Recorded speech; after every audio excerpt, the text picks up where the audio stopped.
Hot అంశాలపై debate news బెంచ్కి స్వాగతం. యుద్ధం అకస్మాత్తుగా ఆగిపోయింది. గమ్యం ఏమిటి? అది అందుకున్నామా?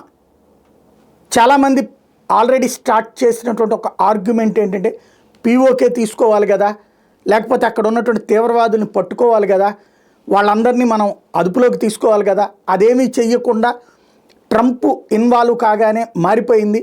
ఇందిరాగాంధీని చూడండి అంటూ విపక్షాల విమర్శలు ఆరంభమైనటువంటి. అసలు మనం ఆపరేషన్ సింధూర్ ద్వారా కోరుకున్నదేంటి, జరిగిందేంటి, జరుగుతున్నదేంటి, జరగబోయేదేంటి?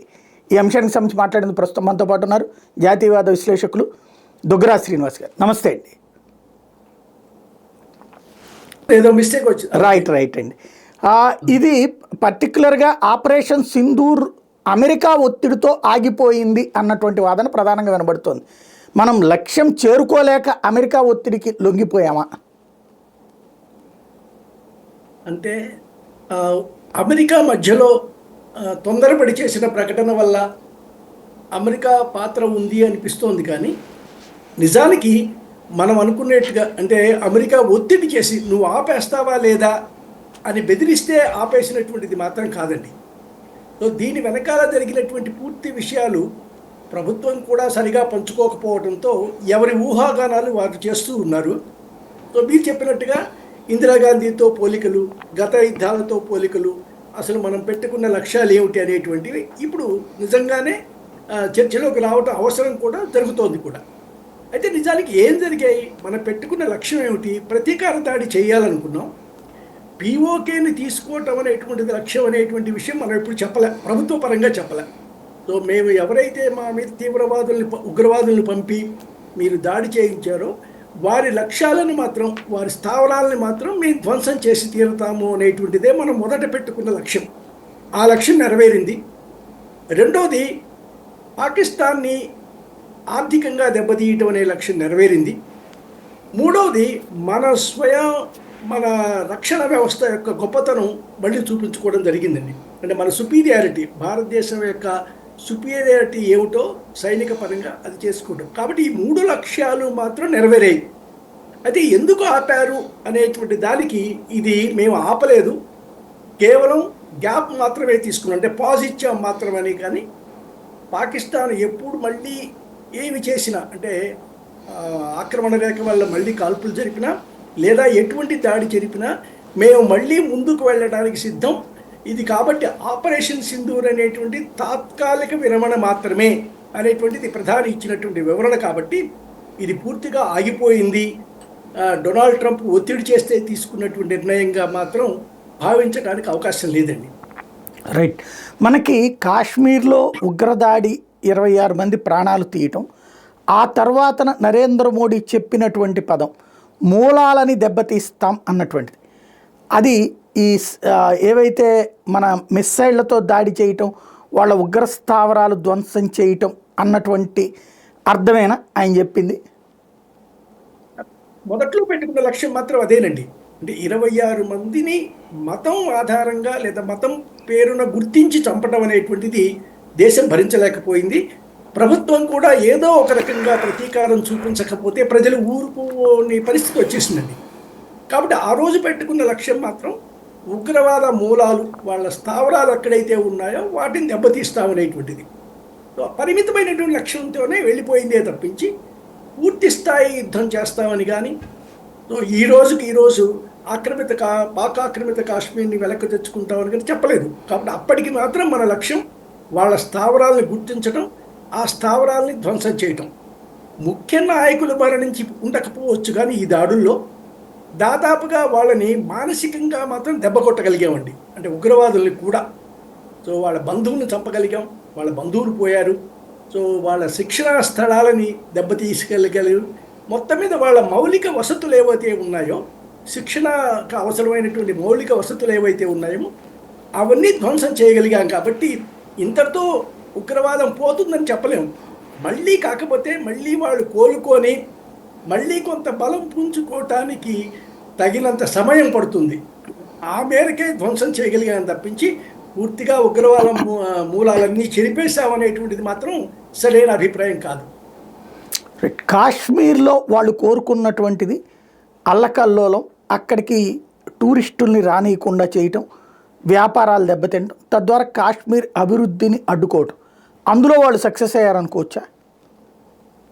అయితే వాళ్ళు పెట్టుకున్న లక్ష్యాలలో వాళ్ళు సక్సెస్ అవ్వనట్టే లెక్కండి. ఎందుకంటే వాళ్ళు చూసుకున్నది ఏమిటంటే, మనం చేసే దాడి, పహల్గామ్లో వాళ్ళు చేసినటువంటి దాడి ఏదైతే ఉందో మతపరంగా చేసింది కాబట్టి హిందూ ముస్లిం ఘర్షణలు బాగా జరుగుతాయని, భారతదేశంలో ముస్లింల మీద దాడులు మొదలు పెట్టాలని ఇది వారి ప్రాథమిక లక్ష్యం. సో ఆ విధంగా దేశం రెండుగా విడిపోవాలి, దేశం అంతా కూడా ఇదైపోవాలి, హిందూ ముస్లింల ఘర్షణ కనుక దేశం బలహీనపడాలి, ఆర్థికంగా దెబ్బతినాలి అనేటువంటి ఆలోచనతో పాప్ చేసిన కుట్ర. అయితే ఆ కుట్రని భారతీయులంతా కూడా ఏకమై మేము ఈ కుట్రను గమనించాము, మేమంతా కూడా భారతీయులవే, ముస్లింలు హిందువులు అనేటువంటిది తర్వాత మా విశ్వాసాలు వేరు, మత విశ్వాసాలు వేరు, మేము భారతీయులము అనేటువంటి సందేశాన్ని అద్భుతంగా అందించగలిగారండి. నాయకులు కూడా, అన్ని పార్టీల నాయకులు స్పందించారు. చివరికి ముస్లిం అటువైపు స్టాండ్ తీసుకునేటువంటి నాయకులు ఎవరైతే ఉంటారో వాళ్ళు కూడా, నేను చాలా చూసినటువంటి విషయం ఏంటంటే, అసదుద్దీన్ ఓవైసీ లాంటి ముస్లిం నేత కూడా మేము భారతీయులం, ఈ భారతదేశ రక్షణ కోసం ప్రాణత్యాగం చేయడానికి ముస్లింలు అందరూ సిద్ధంగా ఉన్నారు, మేము ఈ పాకిస్తాన్ కుట్రలకు లొంగం, మేము అదృష్టం కొద్దీ భారతదేశంలో పుట్టాం, ఇలాంటి ప్రకటనలు చేయటం వల్ల భారతదేశం అంతా ఒక్కటే, మేమంతా ఏకతాటిపై ఉన్నాము అనేటువంటి విషయం అందించగలిగారండి. అయితే మీరు చెప్పినట్టుగా పాకిస్తాన్లోకి పర్యాటకులు పోవటానికి కొంతకాలం దానికి ఆగిపోవచ్చు, తాత్కాలికంగా భయంతో కానీ మరొక దాంతో కానీ తగ్గిపోవచ్చు. కానీ తప్పనిసరిగా ఇది శాశ్వతంగా ఇక పాకిస్తాన్ అనేది భారతీయులు కాశ్మీర్కి వెళ్ళరు అనేటువంటిది మాత్రం లేదండి. ఆ మేరకు ధైర్యం భారతీయుల్లో ఉంది, తప్పనిసరిగా వెళ్తారు కూడా. రైట్. మరొకటి, మనం ఈ కాశ్మీర్లో ఆ ఇన్సిడెంట్ తర్వాతన ఓన్లీ టెర్రరిస్ట్ స్థావరాలు టార్గెట్ చేసుకున్నప్పుడు వాళ్ళు ఆగుతారని భారత ప్రభుత్వం భావించిందా? అంటే భారతదేశం మొట్టమొదటి నుంచి కూడా రాజకీయంలో అధికారంలో ఏ పార్టీ ఉన్నప్పటికీ కూడా, ఎవరు ప్రధాని అయినప్పటికీ కూడా, భారతదేశం పెట్టుకున్నటువంటి ఒక విదేశాంగ విధానం కానీ ఏదైనా ఒక నిర్ణయం ఏంటంటే, మేము తొలి తూట పేల్చము, మేము ఎప్పుడు కూడా దాడి చేయం, ఎవరి మీద యుద్ధాన్ని మేము ప్రారంభించము అనేటువంటిది ఎంతో కాలంగా మన దేశం అనుసరిస్తున్నటువంటి విధానం అండి. తొలి తుపాకీ తూట మేము పేల్చాం, తొలి బాంబు మేము పేల్చాం, ఎవరి మీద మేము యుద్ధం ప్రకటించాం, మేము శాంతి కాముకులం అనేటువంటిది. కాబట్టి ఏదైనా సరే మనం ఏం చేసినా, అంటే ఒకవేళ మన ఉగ్రవాద మూకల స్థావరాల మీద దాడి చేసినా మొదటి తూట వాడు పేల్చాలి. దేని మీద? మనుషుల మీద కానివ్వండి, మన యుద్ధ స్థావరాలు సైనిక స్థావరాల మీద కానివ్వండి, వాడు పేల్చాలి. పేలిస్తే మనం యుద్ధానికి వెళ్తాం. 65లో అదే జరిగింది, 71లో అదే జరిగింది, 47లో అదే జరిగింది, కార్గిల్లో కూడా అదే జరిగింది. కాబట్టి మొదట అగ్రెషన్ అనేటువంటి ముద్ర పాకిస్తాన్ మీద పడిన తర్వాతే మనం సమాధానం ఇవ్వటం అనేటువంటి చేస్తున్నాం. ఇది మొదటి నుంచి అనుసరిస్తున్నటువంటి విధానమే. కాబట్టి మనం ఉగ్రవాదుల మీద దాడి చేసి వదిలేసాం. వాడి స్పందన, మన దేశంలో ఉగ్రవాదం అనేటువంటి మూలాలు లేవు కాబట్టి వాడి స్పందన మాత్రం కసిగా సైనిక స్థావరాల మీదకి, ప్రార్థనా స్థలాల మీదకి, లేదా సివిలియన్స్ అంటే పౌరులు ఉండేటువంటి ఇళ్ల మీదకి దాడులు చేశాడు. సో ఇప్పుడు మనకి ఇంకా ఫ్రీ హ్యాండ్. సో మొదట యుద్ధం వాడు ప్రకటించాడు కాబట్టి ప్రపంచ దేశాలేవి ప్రశ్నించడానికి వీలు లేనటువంటి పద్ధతిలో మనం ఎదురుదాడి చేయగలిగాం. మంది ఎదురుదాడే తప్పించి దాడి కాదండి. రైట్. పాకిస్తాన్ వాడు ఒక ప్రధానమైన వాదన చేసుకొచ్చింది ఏంటంటే, మనం అక్కడున్న మసీదుల మీద దాడి చేసాం, ముస్లింల ప్రాణాలు తీసాము, పిల్లల ప్రాణాలు తీసామని. రెండవది, భారత్ ఇక్కడ ఆరోపిస్తున్నదేమో గురుద్వారాలు, ఆలయాలని వీళ్ళు ధ్వంసం చేశారు, అట్లా క్రైస్తవులకు సంబంధించినటువంటి స్కూల్ని వీటిని అన్నటువంటి మతం కాన్సెప్ట్ ఎందుకు వచ్చింది అనుకోవాలి ఇక్కడ ఈ వార్లో? అంటే అసలు మతం అనేటువంటి ఆలోచన లేకపోతే పాకిస్తానే ఉండక్కర్లేదండి. సో పాకిస్తాన్ పుట్టిందే హిందూ దేశం మీద వ్యతిరేకత. మేము హిందువులతో కలిసి ఒకే దేశంలో ఉండలేము, మేము వారు ఒకే జాతి అనేటువంటి దీంతోనే వాళ్ళు విడిపోయారు. విడిపోయిన తర్వాత వారికి కావలసిన భూభాగం ఏదైతే ఉందో అది అందుకున్న తర్వాత ఇక అక్కడి నుంచి ప్రశాంతంగా జీవించాలి. ఒకటి పంచుకున్నాం కదా, అన్నదమ్ములం, ఆస్తులు పంచుకొని ఇది నాది ఇది నీది అనుకున్న తర్వాత ఇక చేయాల్సింది ఏంటి? నా నాకు వచ్చినటువంటి ఆస్తిని జాగ్రత్తగా కాపాడుకోవడం, అభివృద్ధి చేసుకోవడం. అది చేసుకోకుండా మా ఒక పుట్టినరోజు నుంచే కూడా పొరుగు దేశం మీద, హిందూ దేశం మీద, భారతదేశం మీద కసిగా దాడి చేసి ఆ భూభాగం కూడా కలుపుకోవాలి అనేటువంటి కుయుక్తి ఏదైతే ఉందో పాకిస్తాన్తో, అది ఒక ప్రమాదకరమైనటువంటి విషయం. అప్పటి నుంచి కూడా మతపరంగానే జరుగుతూ ఉన్నాయి ఇప్పటిదాకా. ఇక రెండవది, మనం దాడి చేసినటువంటిది మదరసాలు కానివ్వండి, ఈ ఉగ్రవాద శిక్షణా సంస్థలు కానివ్వండి, ఇవన్నీ కూడా మసీదులతో కలిపి ఉన్నాయండి. సో అక్కడ ప్రార్థనా స్థలాలను అడ్డం పెట్టుకొని ఈ ఉగ్రవాద కార్యకలాపాలు జరుగుతున్నాయండి. సో వాళ్ళకి స్థావరంగా, అంటే ఉగ్రవాదులుగా స్థానికులు కాదు కదా, ఎక్కడెక్కడి నుంచో తీసుకొస్తున్నారు.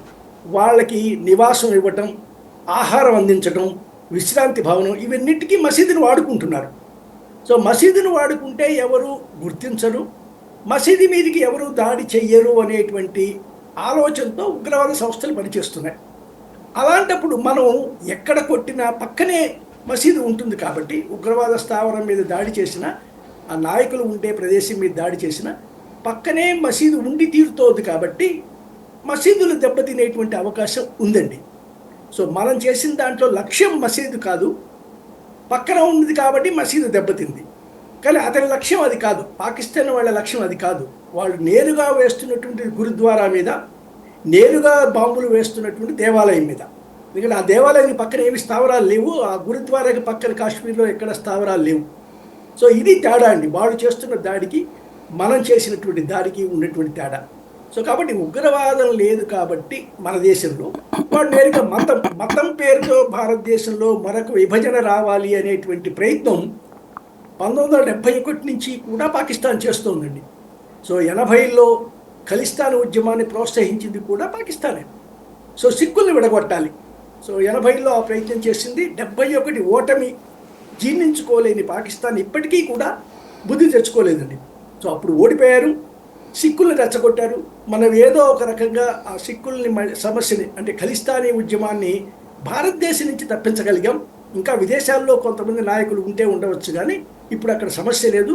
పలు దఫాలు ఎన్నికలు జరిగాయి, ప్రజలు ఓటేస్తున్నారు, స్పందిస్తున్నారు. కాబట్టి ఖలిస్తానీ ఉద్యమం అయిపోయింది. ఇప్పుడు ఇక వాడు చేయగలిగినదల్లా సిక్కులతో అయిపోయింది. ఇక హిందూ మతం మీద పడుతున్నారు. క్రైస్తవులు మాకు ఇవి దెబ్బతిది, చర్చిల మీద వేద్దాం బాంబులు, దేవాలయాల మీద వేద్దాం. అంతర్గతంగా ఇంకా విభేదాలు పెరిగి వాళ్ళు కొట్టుకు చావాలి అనేటువంటి ప్రయత్నం పాకిస్తాన్ చేస్తుంది. రైట్.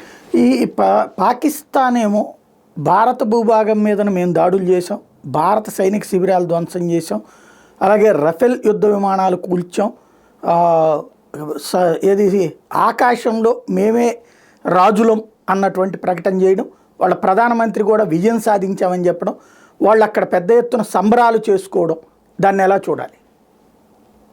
అంటే ఇది ఇప్పుడు నేను చాలా ఇంటర్నేషనల్ మీడియా హౌసెస్ చూశాను, తిరగేసాను ఈ 4-5 రోజుల్లోనూ. తాజాగా చూసినటువంటి చైనా అబ్జర్వర్ వాళ్ళు చేసిన వీడియో కూడా చూశానండి.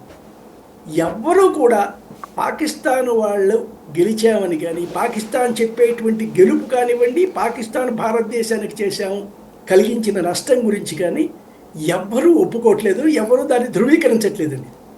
సో మన దేశం వాళ్ళు ఈరోజు నిన్నటికైనా మనం చేసిన దాడుల గురించి, మనం వారికి కలిగించిన నష్టం గురించి వీడియోలతో సహా, సాక్ష్యాలతో సహా చూపిస్తోంది మన సైనిక దళాలు.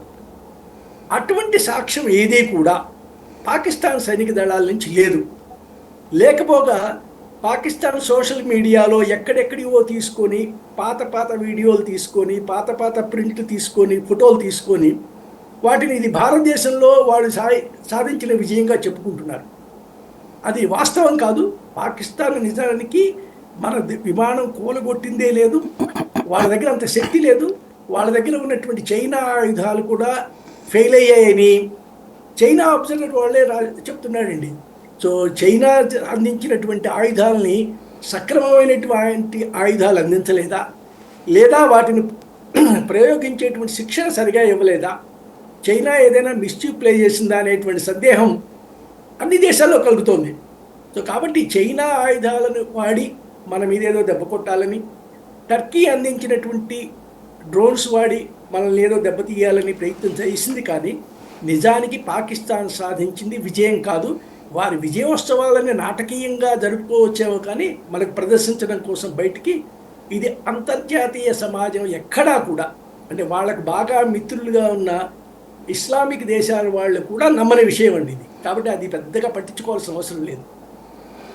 వాళ్ళు ఈ ప్రచారం చేసేటటువంటి సందర్భంలో ఏకంగా డైరెక్ట్గా ప్రధానమంత్రి మాట్లాడుతున్నాడు, వాళ్ళ సైనిక చీఫ్లు మాట్లాడుతున్నారు.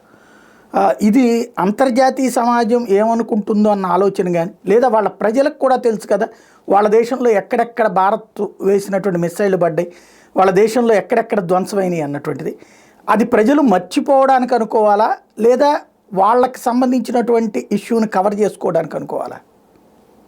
అంటే పాకిస్తాన్ ఆర్థికంగా దెబ్బతిన్న విషయం నిజమండి. మొన్నటికి మొన్న ఇప్పుడు ఐఎంఎఫ్ కనుక లోన్ ఇవ్వకపోతే నిజానికి దెబ్బతిన్నది. సో ప్రజల్లో చాలా ఆత్మస్థైర్యం తగ్గి ఉంది. ఆర్థిక ఇబ్బందులు ఉన్నాయి, సామాజికంగా సమస్యలు ఉన్నాయి.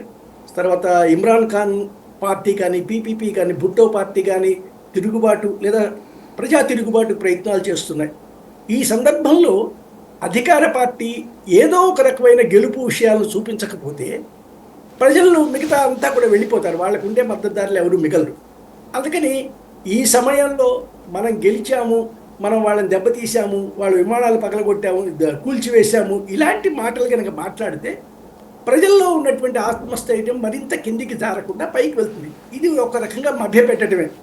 సో ఇలా ఏం కొత్త కాదండి పాకిస్తాన్కి. మనం పాత యుద్ధాల చరిత్రలు ఎక్కడ చూసినా సరే, 1965 కానీ 71లో కానీ లేదా కార్గిల్లో అయినా సరే, ఎప్పుడూ కూడా ఇటువంటి ప్రచారమే పాకిస్తాన్లో జరుగుతుందండి అధికారంలో ఉన్నవారు.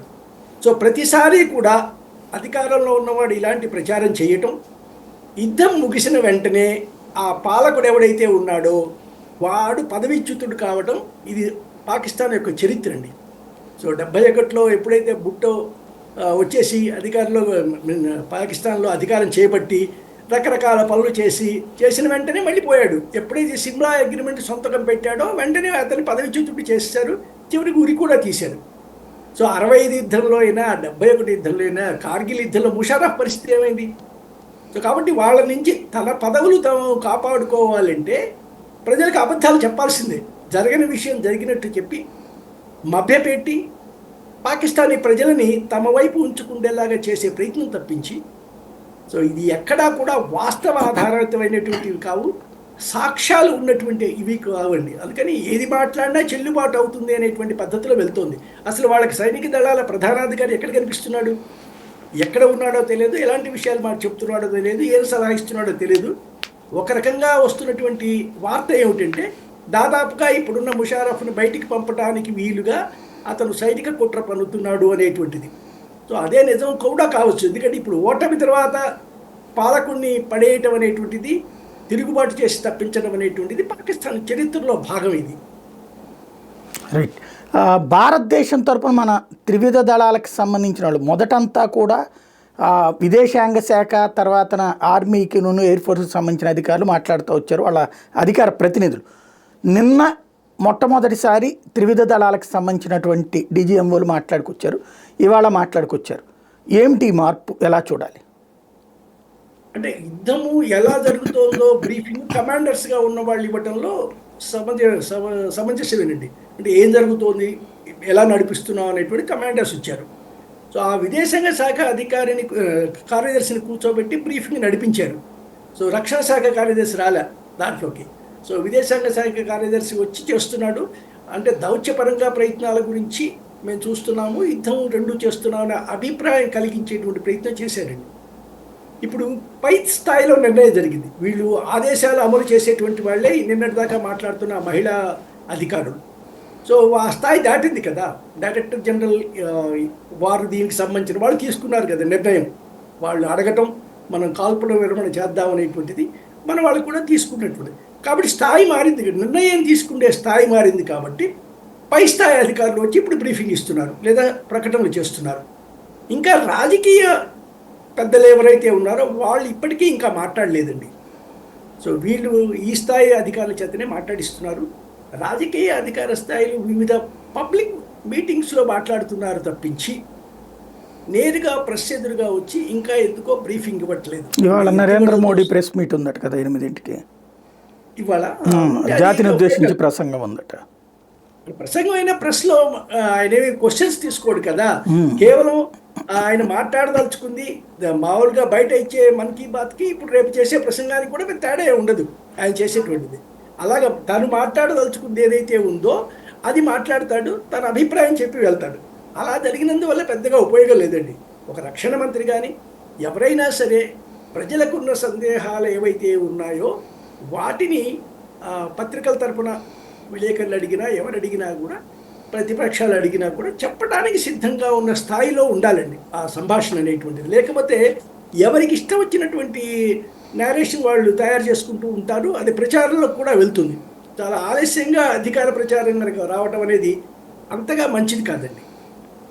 రైట్. ఇప్పుడు మన ఈ త్రివిధ దళాల వాళ్ళు చెప్పడం ఏంటంటే అక్కడ ఉన్నటువంటి వాళ్ళు మనం ఏం చేయలేదు, ఉగ్రవాద శిబిరాలు ధ్వంసం చేసాం, తర్వాత వాళ్ళకి ఇంటిమేట్ చేసాం మేము ఉగ్ర శిబిరాలు మాత్రమే దాడి చేసామని.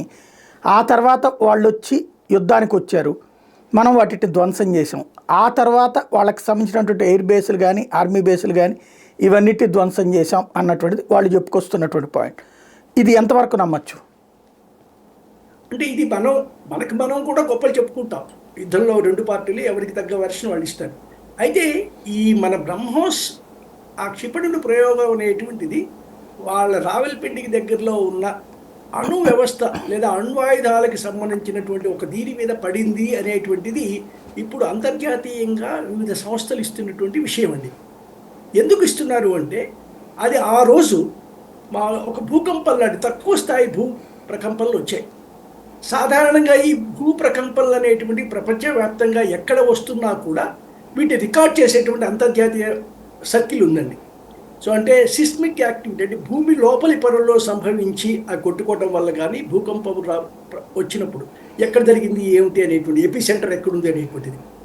సో ఎక్కడా కూడా భూకంపం వచ్చినటువంటి దాఖలాలు లేదు, కానీ భూ ప్రకంపనలు కాశ్మీరీ ఆధారంగా రావల్పిండి ఆధారంగా వచ్చాయనేటువంటిది ఇప్పుడు వస్తున్నది ఇది.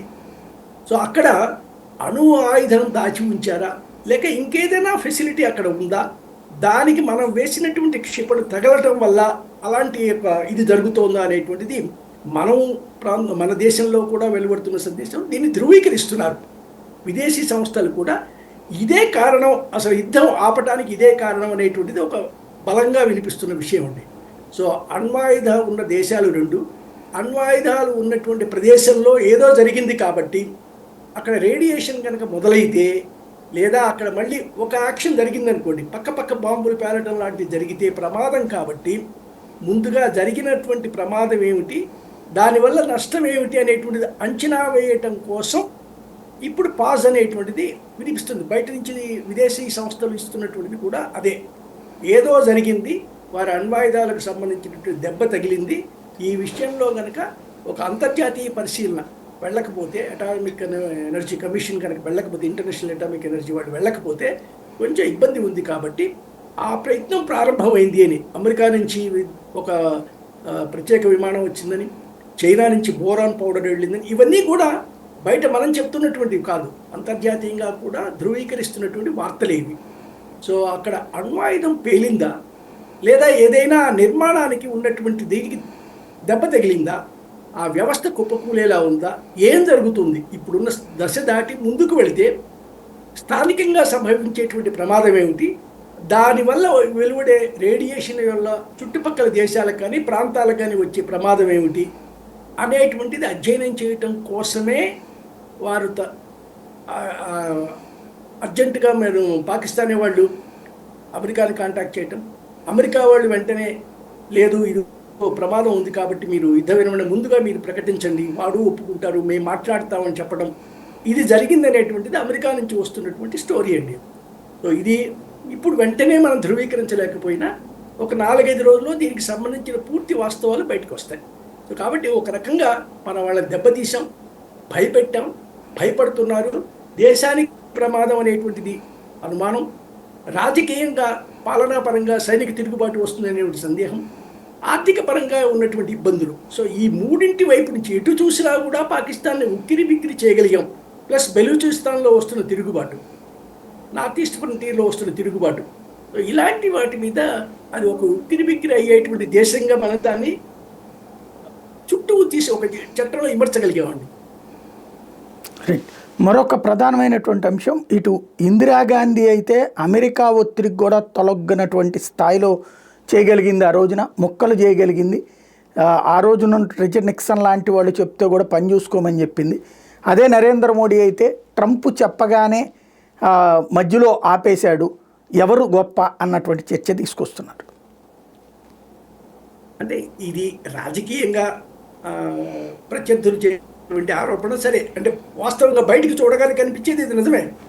సో అమెరికా చెప్తే మనం వెంటనే ఆపేసినట్టుగా కనిపిస్తున్నది బయటికి చూసినప్పుడు, ఇది నిజమే. ఇది అయితే ఆ రోజు ఉన్నటువంటి అంటే 71లో ఉన్నటువంటి పరిస్థితి మనకు పూర్తిగా రష్యా మన వైపు ఉందండి అప్పుడు.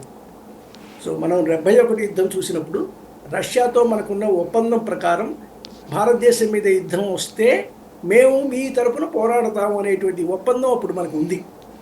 సో కాబట్టి అదొక దన్ను, మనకి ఆయుధాలు సరఫరా చేస్తోంది. సాంకేతిక పరంగా అప్పుడు అన్ని రకాలుగా రష్యన్ ఎక్స్పర్ట్స్ అందరూ మన భూభాగంలో ఉన్నారు. ఇది నిజానికి రష్యా అంటే అప్పటి సోవియట్ యూనియన్, తర్వాత అమెరికా వాళ్ళు మనకి బంగ్లాదేశ్కి పెట్టిన చిచ్చులో రెండు వైపులా నిలిచి చేసినటువంటి యుద్ధం అండి.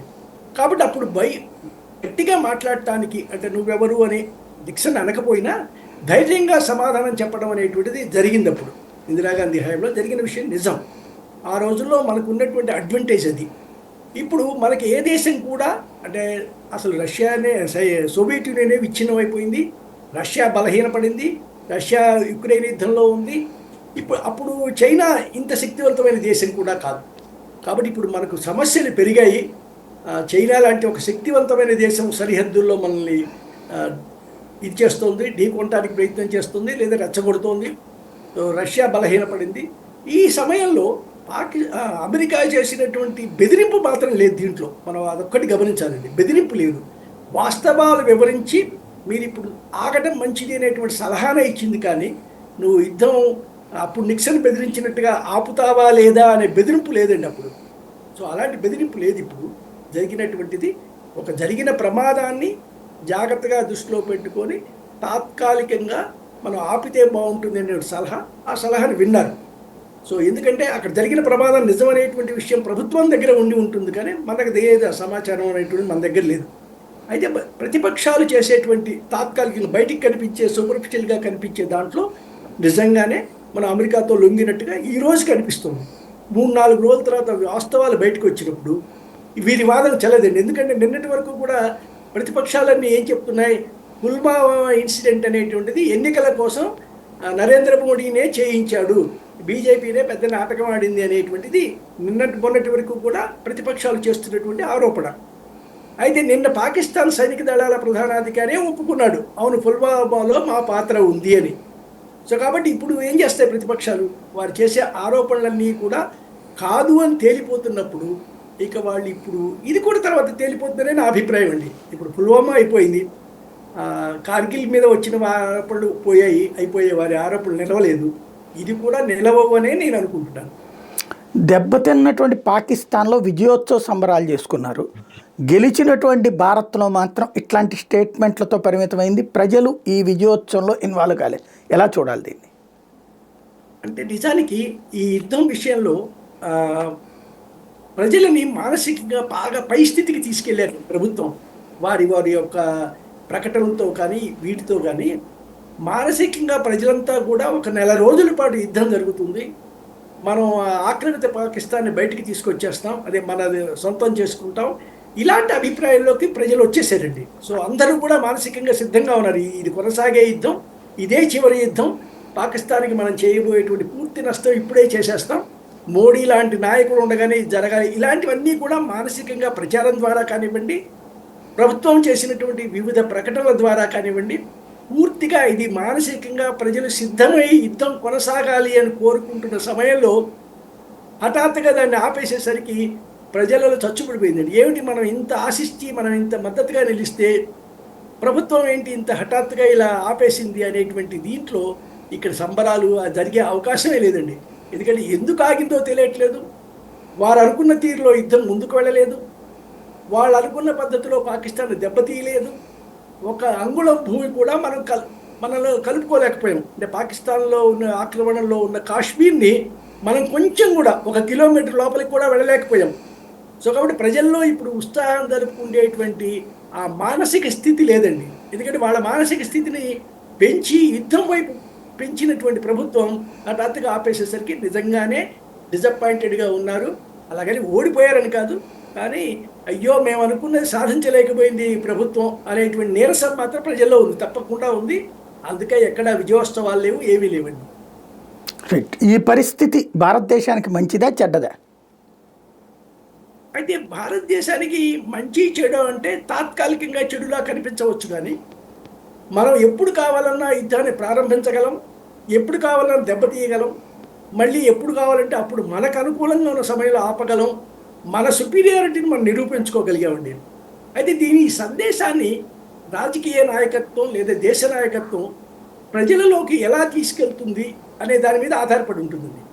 సో సక్రమంగా దీన్ని వివరించగలిగితే, ఇప్పటికీ మాత్రం సరైన వివరణ రావట్లే ఎందుకో కానీ.